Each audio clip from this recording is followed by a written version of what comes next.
Welcome, and thank you for joining Rayonier's second quarter 2025 conference call. At this time, all participants are in a listen-only mode. During the question and answer session, please press star 1 on your telephone keypad.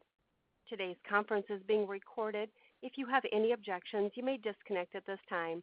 Now, I would like to turn the meeting over to Collin Mings, Vice President, Capital Markets and Strategic Planning. Thank you and good morning. Welcome to Rayonier's Investor Teleconference, covering second quarter earnings. Our earnings statements and financial supplement were released yesterday afternoon and are available on our website at rayonier.com. I would like to remind you that in these presentations, we include forward-looking statements made pursuant to the safe harbor provisions of federal securities laws. Our earnings release and Forms 10-K and 10-Q filed with the SEC list some of the factors that may cause actual results to differ materially from the forward-looking statements we may make. They're also referenced on page 2 of our financial supplement.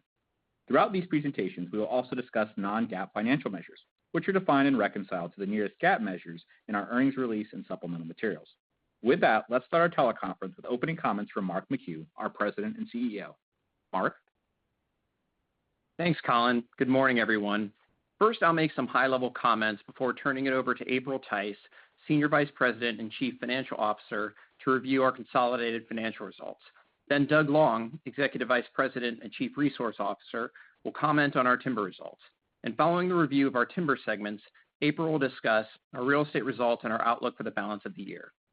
Before turning to our second quarter results, I'd like to briefly touch on the sale of our New Zealand business. On June 30th, we closed on the previously announced sale of our New Zealand joint venture interest to the Rayonier Group, or TRG, for $710 million, marking a significant milestone in our asset disposition and capital structure realignment plan. I want to once again extend our appreciation to the team in New Zealand for their diligence and professionalism throughout this process, as well as for the outstanding job that they did in managing these assets for value creation over the 30-plus years of Rayonier's ownership in the region. We are pleased to transfer the stewardship of this business to TRG, a well-regarded manager of forestry assets in the region. With the closing of the New Zealand transaction, we have now completed dispositions totaling $1.45 billion, significantly exceeding our original $1 billion target. The success of this plan has allowed us to achieve our new leverage target in a manner that has been accretive to both CAD and NAV per share, as well as better position Rayonier to create long-term value for our shareholders going forward. As previously discussed, we anticipate using at least 50% of the sale proceeds from the New Zealand transaction to reduce leverage and return capital to shareholders through share repurchases and a special dividend, details of which will be announced later this year. The remaining proceeds will be deployed opportunistically to fund other capital allocation priorities, including additional share buybacks or potential reinvestment into synergistic acquisitions.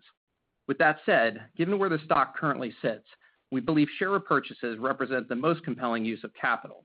To this end, we completed $35 million of buybacks during the second quarter. Moving to our second quarter financial results, excluding the contribution from New Zealand, which were reported as discontinued operations, we generated adjusted EBITDA of $45 million and pro forma net income of $10 million, or 6 cents per share.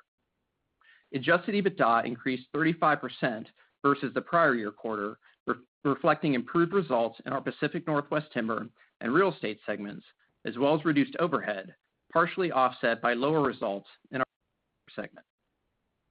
In our Southern Timber segment, we generated second quarter adjusted EBITDA of $28 million, down from the prior year period as harvest volumes decreased 5% and weighted average net stumpage realizations were down 14%. The availability of salvage volume in certain markets, coupled with extended mill downtime, continued to weigh on timber prices during the second quarter. However, the markets most impacted by salvage operations are normalizing, and we expect both volume and pricing in this segment to improve in the second half of the year. Turning to the Pacific Northwest Timber segment, second quarter adjusted EBITDA of $7 million increased 17% versus the prior year quarter, as lower costs and higher log prices more than offset a 15% decline in harvest volumes due to the Washington dispositions we completed at the end of last year. We are pleased to generate higher adjusted EBITDA in the Pacific Northwest despite the reduction in acreage and volume, underscoring the relative quality of our residual portfolio in the region. In our real estate segment, we generated adjusted EBITDA of $19 million in the second quarter, up $14 million from the prior year period. Adjusted EBITDA in our real estate segment improved significantly versus the first quarter and exceeded our expectations entering the quarter due to the accelerated timing of several transactions. Turning to our outlook for the balance of 2025, we remain on track to achieve our full-year adjusted EBITDA guidance as we anticipate a significantly stronger second half fueled by higher contributions from our Southern Timber and real estate segments. As we'll discuss later in the call, we're optimistic that increased lumber production at U.S. mills as a result of higher duties on Canadian lumber, coupled with a reduction in salvage volume in our Atlantic region, should provide a tailwind through the second half of the year. With that, let me turn it over to April for more details on our second quarter financial results. Thanks, Mark. As we discussed last quarter, the contribution from our New Zealand business prior to its sale on June 30th is reflected in discontinued operations on our consolidated financial statements for the second quarter as well as all prior periods. Moving to the financial highlights on page 5 of the supplement. For the second quarter, sales totaled $107 million, while operating income was $15 million, and net income attributable to Rayonier was $409 million, or $2.63 per share. On a pro forma basis, net income was $10 million, or 6 cents per share. Pro forma items in the quarter included a $404 million gain related to the sale of our New Zealand joint venture interest and a $600,000 loss from discontinued operations. Our adjusted EBITDA was $45 million in the second quarter, up from $33 million in the prior year period. Moving to our capital resources and liquidity at the bottom of page 5. Our cash available for distribution, or CAD, for the first half of the year was $47 million versus $38 million in the prior year period. Lower adjusted EBITDA was more than offset by lower cash interest and capital expenditures. A reconciliation of CAD to cash provided by operating activities and other GAAP measures is provided on page 8 of the financial supplement. As Mark discussed in his opening comments, we believe share repurchases continue to represent a compelling use of capital at our current stock price. During the quarter, we repurchased 1.5 million shares at an average price of $23.71 per share, or $35 million in total. As of June 30th, we had $262 million remaining on our current share repurchase authorization and are positioned to continue opportunistic repurchases as we focus on creating long-term value for our shareholders. We closed the second quarter with $892 million of cash and roughly $1.1 billion of debt. At quarter end, our weighted average cost of debt was approximately 2.4%, and the weighted average maturity on our debt portfolio was approximately 4 years. Our net debt to enterprise value, based on our closing stock price at the end of the quarter, was 4%, and our net debt is less than 1 times the midpoint of our adjusted EBITDA guidance. On that note, we were pleased that our current credit rating from S&P was recently upgraded from BBB- to BBB following the closing of the New Zealand transaction. I'll now turn the call over to Doug to provide a more detailed review of our timber results. Thanks, April. Let's start on page 9 with our Southern Timber segment. Adjusted EBITDA in the second quarter of $28 million was 16% below the prior year quarter due to lower harvest volumes and net stumpage realizations. Total harvest volumes decreased 5% versus the prior year quarter due to softer demand from both sawmills and pulp mills, the availability of salvage volume on the market in our Atlantic region, and the disposition of our Oklahoma acreage in the fourth quarter of 2024. Meanwhile, non-timber revenue was slightly higher compared to the prior year period due to a higher contribution from our land-based solutions businesses. Average sawlog stumpage pricing was $27 per ton, a 9% decrease compared to the prior year period due to reduced demand from sawmills and an unfavorable shift in geographic mix. Pulpwood net stumpage pricing was 25% lower than the prior year quarter at roughly $13 per ton. driven by the continued impact of salvage volume on the market, softer demand from pulp mills due to maintenance outages and tariff uncertainty, and an unfavorable shift in geographic mix. Overall, weighted average stumpage prices in the second quarter fell 14% versus the prior year quarter to roughly $19 per ton. As we have discussed on the last few calls, we have contended with significant salvage volume in our Atlantic markets in recent quarters, stemming from last year's hurricanes. The availability of salvage volume was a considerable headwind in the first half of 2025, constraining demand for green logs and weighing on pricing. Encouragingly, as we start the third quarter, conditions are normalizing in the markets most impacted by salvage efforts, and we're seeing mills increasingly shift their procurement efforts to more green logs. In grade markets, soft end market demand, coupled with ample lumber inventories, led some sawmills to reduce production during the second quarter, negatively impacting sawtimber demand and pricing. Moving forward, we are optimistic that lumber production in the U.S. will ramp up over the balance of the year in response to higher duties on Canadian lumber imports. Specifically, the sixth administrative review of anti-dumping duties has resulted in anti-dumping duties on most Canadian producers rising to 20.6%, up from 7.7%. Countervailing duties are expected to increase as well, which will likely result in average combined duty rates climbing to roughly 35% for most companies, up from 14.4%. Further, if new tariffs are implemented on lumber and other wood products following the Section 232 investigation that began in March, this would likely serve as an additional catalyst to drive both lumber prices and U.S. lumber production higher, which should in turn bolster sawtimber prices in the U.S. Shifting to pulpwood markets, the pricing pressure created by the availability of salvage volume was exacerbated by reduced production at mills in the Atlantic region during the second quarter due to maintenance outage-related issues and tariff uncertainty. Additionally, market conditions in the Gulf region were negatively impacted by recent mill closures.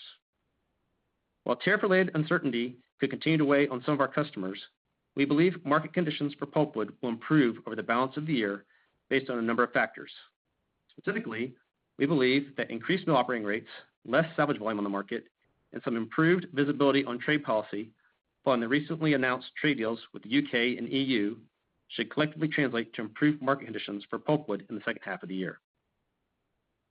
Moving to our Pacific Northwest Timber segment on page 10.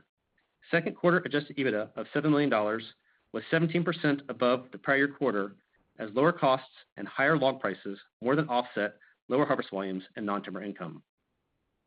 Total harvest volumes decreased 15% in the second quarter as compared to the prior year period, reflecting the impact of the Washington dispositions we completed last year. At $96 per ton, average delivered domestic sawlog pricing in the second quarter increased 6% from the prior year period due to improved demand from domestic lumber mills and a favorable geographic mix shift. Meanwhile, at $32 per ton, pulpwood pricing was up 4% versus the prior year quarter. Despite the pullback in lumber prices during the second quarter and some localized sawmill oversupply, demand from domestic lumber mills in the Pacific Northwest held fairly steady in anticipation of a reduction in Canadian SPF lumber supply.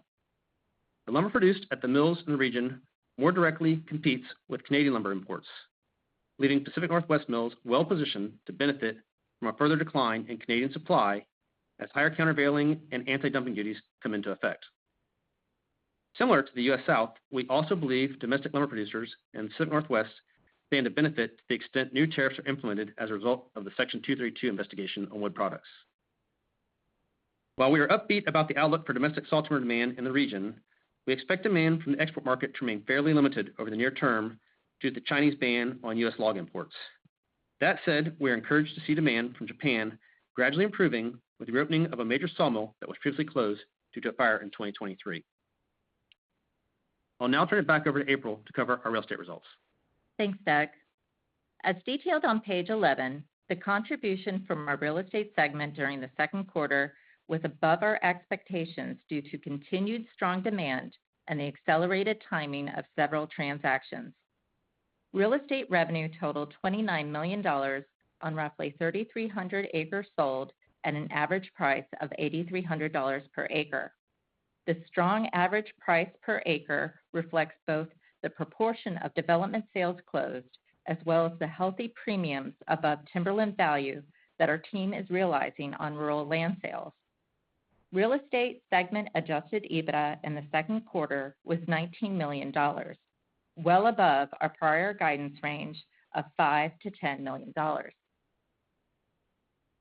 Drilling down, sales in our improved development category totaled $8 million, with our Heartwood development project contributing $5 million and our Wildlight development project contributing $3 million. Sales in Heartwood consisted of a 23-acre commercial parcel for $5 million, or $225,000 per acre. A multi-tenant retail project is expected to be developed on this parcel.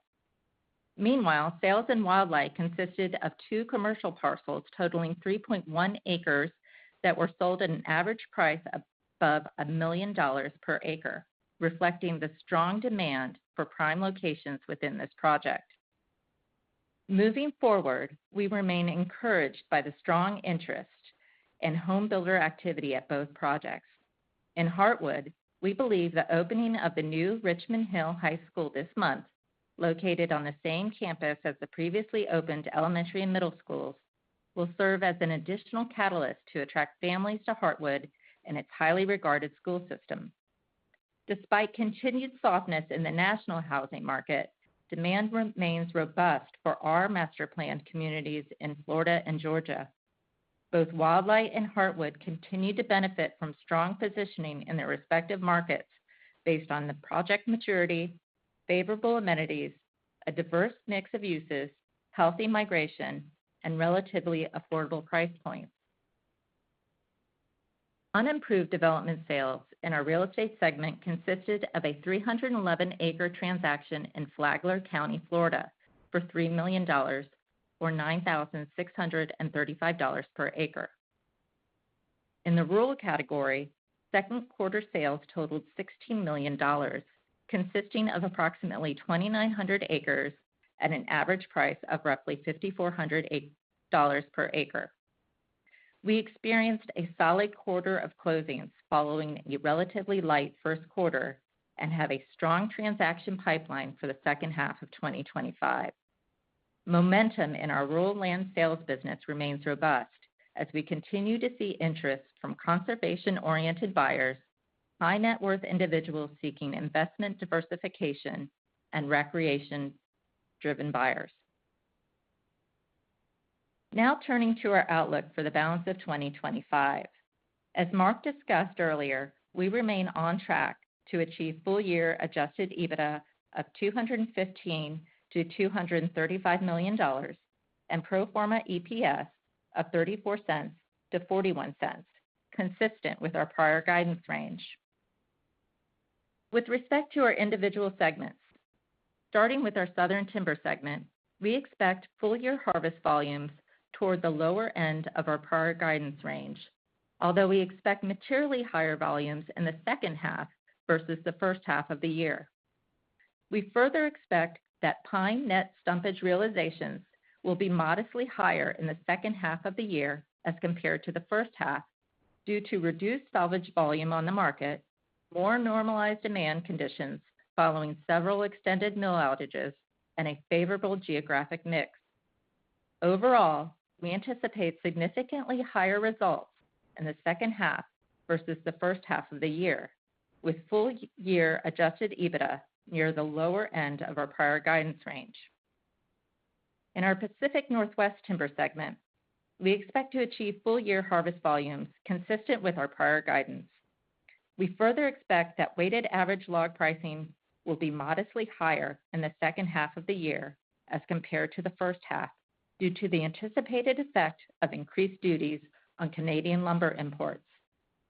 Overall, we anticipate full-year adjusted EBITDA consistent with our prior guidance range. Turning to our real estate segment, we remain encouraged by our transaction pipeline and expect significant closing activity over the balance of the year. We currently expect an adjusted EBITDA contribution of $50 to $65 million in the third quarter. However, given the magnitude of certain anticipated closings, it is possible that a substantial portion of this contribution could shift to the fourth quarter. Overall, we now expect full-year adjusted EBITDA in our real estate segment to be at or modestly above the high end of our prior guidance range. Similar to last quarter, in an effort to provide additional transparency and to better manage expectations around the quarter-to-quarter variability, we are also providing high-level quarterly guidance for all overall adjusted EBITDA and EPS. As it relates to the third quarter, we currently expect net income attributable to Rayonier of $29 to $44 million, EPS of 18 to 28 cents, and adjusted EBITDA of $80 to $100 million. I'll now turn the call back to Mark for closing comments. Thanks, April. As I reflect on the first half of the year, I'm proud of the perseverance displayed by our team in the face of continued economic uncertainty. Our team focused on controlling the controllables within our operations amid challenging timber market conditions, while also advancing important strategic priorities aimed at building long-term value per share. Although housing starts and repair and remodel activity have underwhelmed thus far in 2025, we believe that a combination of factors will result in relatively improved timber market conditions during the second half of the year.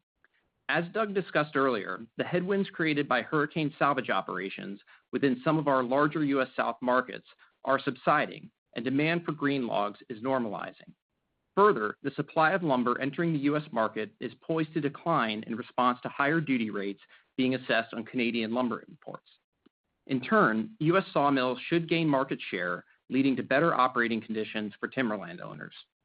Further, the potential for new tariffs stemming from the Section 232 investigation on wood products could potentially serve as an additional catalyst for increased U.S. lumber production.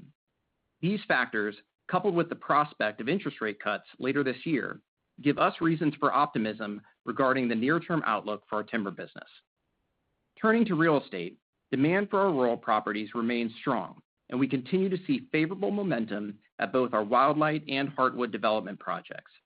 As discussed earlier, we expect a significantly stronger contribution from the real estate segment during the second half of the year versus the first half, and we now expect that full-year results will be at or modestly above the high end of our prior guidance range. On the land-based solutions front, our team continues to advance solar, carbon capture and storage, and carbon offset project opportunities with high-quality counterparties. Although policy initiatives and certain incentives at the federal level have evolved, we believe our land portfolio remains uniquely well-positioned to support the growing demand for power and decarbonization solutions. Specifically, with respect to the recent passage of the One Big Beautiful Bill Act, I'd offer the following thoughts on its impact to our land-based solutions business. First, with respect to solar, we continue to see a tremendous growth trajectory for utility-scale solar and share the view of many industry participants that solar will continue to grow at a pace exceeding pre-IRA projections. The rapid deployment of AI and the data centers needed to support this technology are driving significant growth in energy demand, and utility solar remains poised to play a major role in meeting the need for cost-effective renewable energy. While all else being equal, the IRA incentives boosted the return profile of these projects. The economics of solar stand on their own, and they are competitive with other forms of energy generation, even without these incentives. Moreover, with the lead times for new gas turbines reportedly extending beyond 5 years, we expect that solar could have a timing advantage as well. In sum, while we expect that some developer timelines may shift forward or backward as recent policy initiatives are digested, we remain optimistic about the long-term trajectory of our solar leasing opportunities. Turning to carbon capture and storage, as we've discussed in the past, the economics of these projects are relatively more dependent on government incentives. However, as expected, the 45Q tax credit was preserved in the recent legislation, and our counterparties are continuing to advance their CCS projects. We currently have 154,000 acres under lease for CCS, and encouragingly, nearly half of these acres are now represented in various Class 6 well permit applications. As we move forward, we are optimistic that the additional clarity provided on the 45Q credits will provide both current and future counterparties with more conviction around their CCS-related ambitions. Beyond solar and CCS, we're also working to advance opportunities in the voluntary carbon market. we continue to see growing interest in forest-based carbon offsets, and we don't see this being impacted by the recent legislation. As this market continues to mature and as credit pricing becomes more competitive with traditional forest products markets, we expect that Rayonier will participate in the forest carbon market over time. Before wrapping up, I also want to take a moment to commend our team for their extraordinary efforts and determination in executing our asset disposition plan over the past 18 months. The recent closing of the New Zealand transaction leaves us well positioned with considerable balance sheet flexibility moving forward. By successfully executing on our asset disposition and capital structure realignment plan, we've strengthened our balance sheet, streamlined our portfolio, and better positioned Rayonier for future growth and shareholder value creation. In sum, while timber markets continue to face some headwinds, our team is navigating the current environment with a long-term perspective, and we're looking forward to what we expect will be better market conditions and stronger financial results in the second half of the year. In closing, I remain highly optimistic about the long-term value creation potential that we see ahead for our portfolio, and I believe that we're very well positioned to capitalize on future growth opportunities in our business. That concludes our prepared remarks, and I'll now turn the call back to the operator for questions. Thank you, sir. At this time, if you would like to ask a question, you may press star 1. To withdraw your question, you may press star 2. One moment, please. Mike Roxland with Truist Security, you may go ahead, sir. Yeah, thank you, Mark, April, Doug, Colin, for taking my questions, and congrats on all the significant progress. Thank you. Yeah, first question is, saw timber prices in the Pacific Northwest better than we expected. Are you starting to see some increasing tension due to the upcoming Canadian duties? Yeah, sure. This is Doug. I'll take that. Yeah, as you noticed, we did see improved pricing during the quarter. I would say that in anticipation of that, we're seeing folks that are looking towards that, but it's been relatively steady as we go on. We've actually seen, interestingly enough, is that whitewood pricing also came up during that time. So there's anticipation, but I wouldn't say that that's been a significant increase yet, but we're hearing a lot of chatter about that going forward. And Mike, keep in mind that some of that is a function of just the residual portfolio following the disposition of the properties in Clallam. The residual portfolio is just a better portfolio, so that's reflected in the pricing achieved in this most recent quarter. Yeah, I appreciate the color. That makes sense.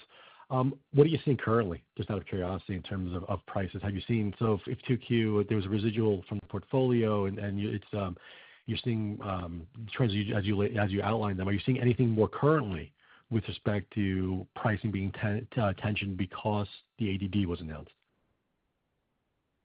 Yeah, this is Doug again. I'll take that. I would say right now it's pretty much still steady as she goes, with the expectation that we'll see things. There still are ample log supplies out there right this minute. So I think folks are really waiting to see how this impacts things. But we have seen some mills that are increasing demand. So there is that opportunity out there, and we expect that will come forward as we see things. But I think it's just too early to really say that we've seen prices respond immediately. But expectations are definitely that as the Canadian lumber starts to slow down coming in with these extra duties, that we will see that response. Typically in the past, we've seen is that there has been additional shipments of lumber from Canada pre-increases in duties into the United States. So you don't normally see it just immediately respond at the announcement of the duties. There's usually a little bit of a lag time between when that happens and that product starts to clear out the supply channels. Got it. I appreciate it. And one final question, just Mark, now that you've completed your transformation, debt pay down is as notable. What's next for the company? In recent calls, you've mentioned that you're better positioned for growth. So help us frame how you expect to accomplish that growth, particularly given comments you've made around elevated timberland values. And really, is it more just you're going to run the business as it stands today and just use share repurchases to drive NAV accretion? Any color you can provide around growth and how you expect to drive that? Thank you. Yeah, sure. Maybe just kind of focusing on our philosophy around capital allocation more generally. It's always been to just be nimble and opportunistic, really with a view towards building long-term value per share. You've seen over the past several years, we pivoted our priorities a number of times to take advantage of what we thought was the best opportunity in the market at that point in time. So, we've grown our portfolio through acquisitions. We bought back stock when we've seen a big disconnect between our stock price and NAV. And more recently here, we paid down some debt as we wanted to improve our balance sheet positioning.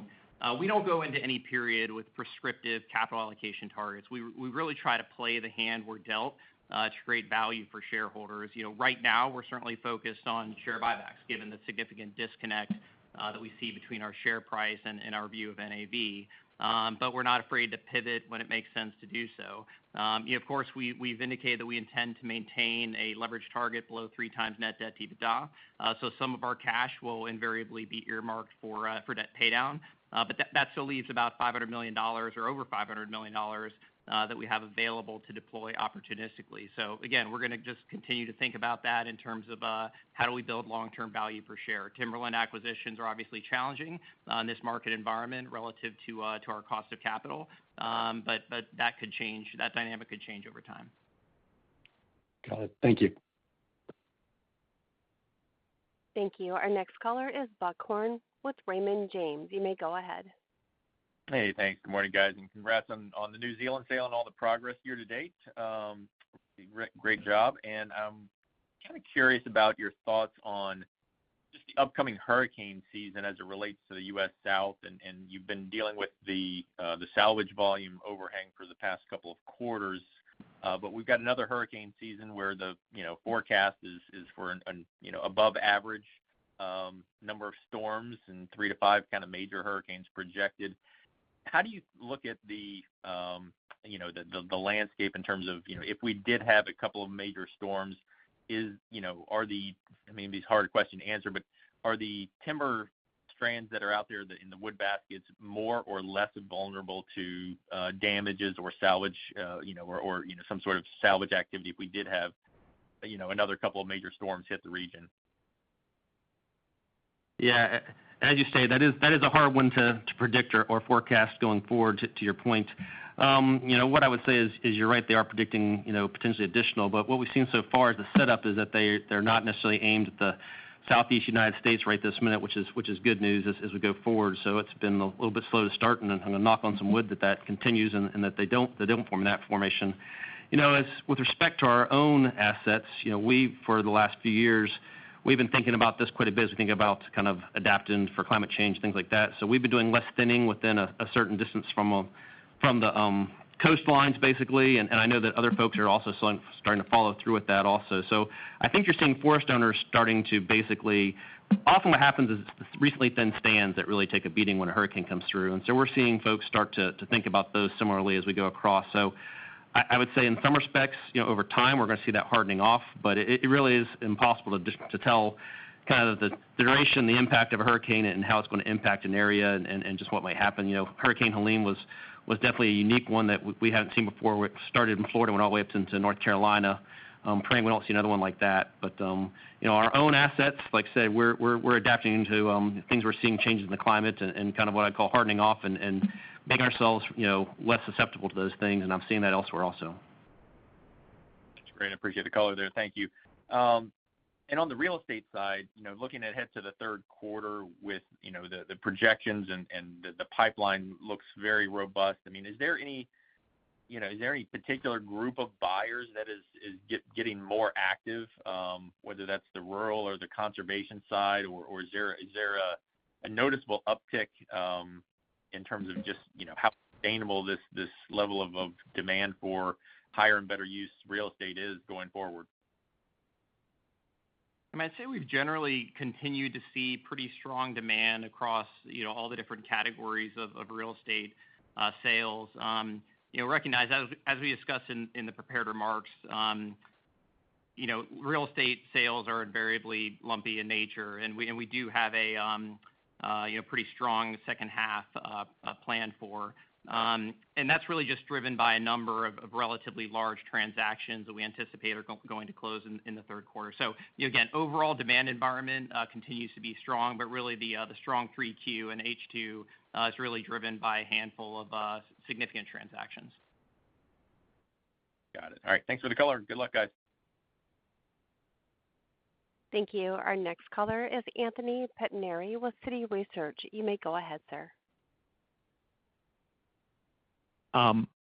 Mark, you touched on this in your earlier comments, but I'm just wondering if you could dig a little bit deeper on One Big Beautiful Bill impact, if any, to solar end market and kind of the conversations you've had with partners and customers since the bill was passed. Yeah, I'll let Doug comment on that. Sure, I'm happy to comment on that. For our solar development pipeline, we continue to be encouraged by the level of activity that we're seeing in new projects being identified and negotiated, put in our option agreements across the U.S. South footprint. So kind of despite that uncertainty from the One Big Beautiful Bill Act that you mentioned, we're still seeing robust activity in driving new projects forward toward development and securing new properties for post-tax incentive, kind of window development. And as we've seen, and Mark mentioned, kind of industry reports show a broad range of expected impacts, to the level of new utility scale solar development over the next 5 to 10 years. But still, most are estimating that residual level of growth is going to be above the pre-IRA levels. And so we currently have solar options covering about 40,000 acres, a little bit over that, in the U.S. South. And we've seen a modest number of options expire, but we've also seen those be offset by new options that were put in place over the last quarter. So we feel good about where we're sitting right this minute. As we've mentioned before, we still think it's got a good growth rate. And our option pipeline remains strong. We've got more than 10 projects currently in negotiation or consideration with high-quality counterparties. So we have seen some move off, but we've also seen those been replaced in the last quarter. Okay, that's very helpful. And then the 100% bonus depreciation, does that have any impact to your customers or sort of project timelines? And is there anything else from One Big Beautiful Bill that is, investors should keep in mind when we think about Rayonier? Yeah, I think we tried to cover kind of the key highlights around that in prepared remarks. And so those are what we really see as the key drivers that are going to affect us as we look forward. And again, it's mainly around our land-based solutions business and opportunities there. Okay, that's helpful. I'll turn it over. Thank you. Our next caller is Mark Weintraub with Seaport Research Partners. You may go ahead. Thank you, and congrats on completing the asset disposition program. First, Mark, you mentioned the $500 million of cash for opportunistic actions. Is a portion of that going to be used for distribution? I know you have some flexibility on how you can do that distribution, but does that include some that would be a part of that distribution? And if so, is there a minimum amount that would be cash in the distribution? Yes, as it relates to the distribution, our guidance that we indicated at the time that we announced the New Zealand transaction, our expectation is still that we'll have a $1 to $1.40 per share special distribution for this year that will be paid in some combination of cash and stock. So we haven't yet identified the specific amount of that or kind of what the breakdown would be between cash and stock, but we do anticipate announcing that later this year. Recognize that distribution is driven not just by the gain on the New Zealand transaction, but also the REIT-taxable income from operations. And so we want to get a little bit further into the year and kind of see where we expect that to shake out before we declare that special. Understood. And then presumably, like last time, you'd have some flexibility on how much of it is cash versus how much is a stock dividend. Is that correct? That's right. Oh, okay. All right. So we can do the math then. Obviously the development business seems to be doing very well. I'm just curious. So 18 months ago, you had your investor day, very thorough presentation on what you saw as potential there. Has that evolved at all, or would you say that that's still sort of the blueprint that we can look back to see the likely trajectory from your perspective? Yeah, I'd say our expectations are largely still in line with what we laid out at Investor Day last year. Certainly in terms of the the net value per acre that we're looking to achieve within that business. Maybe just offer some comments more broadly on our development business. The overall housing environment has been pretty challenging, but we continue to see really strong momentum at both Wildlight and Heartwood, our two master plan communities. Recognize we had pretty meaningful commercial sales in both of those projects this past quarter, which I think really underscores kind of how those projects have matured over time. As we discussed in the past, improved development sales are inherently going to be lumpy quarter to quarter and year to year. But I'd say we've been very pleased with the overall trajectory of both of those projects over the past few years. Our team has really put a lot of attention into placemaking and really trying to build a strong brand among home builders, and we're seeing that activity within those projects ramp up. To put things in perspective, Wildlight had about 30 homes entering 2020.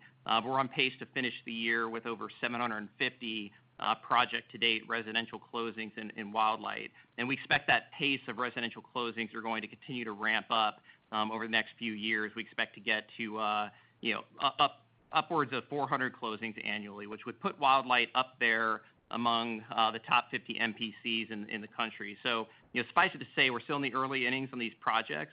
Overall, we've sold 10% of the acres that we have entitled at Wildlight, and less than 15% of the acreage at Heartwood. But again, we're really looking forward to a long runway for value creation here. Okay, super. And two real fast ones. Have you repurchased any stock since the end of the quarter, so since June 30th? And second, so you mentioned on solar, I guess in some cases because you can get the tax incentives on development spend if you hurry it up, but it doesn't sound like you're seeing any acceleration from any of the situations where you're involved. And then just on CCS, you have one competitor who's talking about maybe they could see meaningful revenue starting 2029 or 2030. Do you have any timeline of when that might be a meaningful revenue contributor for you guys? Yeah, I'll maybe take the first question, then I'll turn it over to Doug. We have bought back some additional stock post the end of the quarter. Not going to get into the details of that right now. We'll plan to just make those disclosures in line with our quarterly earnings release. But again, we continue to see a real opportunity with that disconnect between private market values and where the stock trades. Yeah, and I'll pick up first on, I believe, your question around solar and development credit. And we have seen some potential for a couple of our counterparties to speed up within the existing options we already had in conversions.